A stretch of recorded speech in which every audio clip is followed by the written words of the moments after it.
Это, дорогие друзья, сушеное мясо. Здесь 1,5 килограмма риса «Лазарь». Я заливаю водой 70 градусов. Будем готовить плов по-чеченски. Это говядина, но достаточно жирная говядина. Видите, какой жирок хороший. Пахнет примерно как пахнет сыровяленая колбаса. Вы подписаны на наш канал? Следите вообще за новинками, за всеми. Следите, вам полезно будет, много нового узнаете. Например, начиная с какой стоимости можно поверить, что колбаса на самом деле сделана из мяса. Лук должен пожариться, причем на очень высокой скорости. Вот где-то даже почернеет, это лук не сгорел. Это все растворится и придаст зирваку вот этот желто-красный цвет. Пока я закладываю мясо, пускай остается максимальное, а дальше мы будем постепенно убавлять нагрев. Полюбуйтесь, это красиво. И раз это красиво, это не может быть невкусно. Пока что я убавляю огонь до минимума, накрываю казан крышкой и оставляю тушиться минут на 30-40.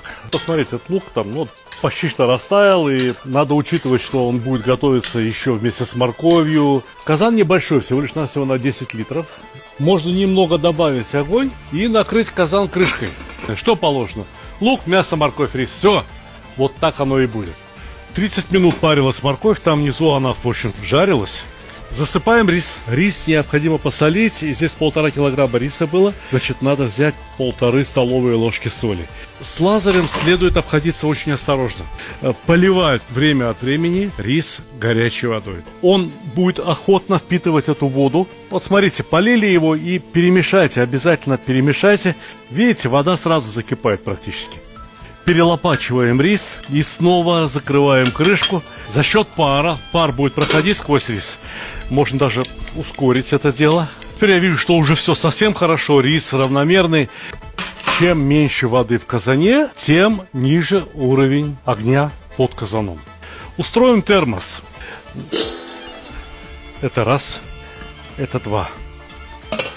И вот так плов должен постоять минут 25-30. Вот и все. Время прошло, открываем плов. Видали? Идеально рассыпчатый рис. Знаете, что я хотел сказать? Что вот плов в данный момент в Чечне стал довольно популярным блюдом. Я передаю горячий привет чеченскому народу.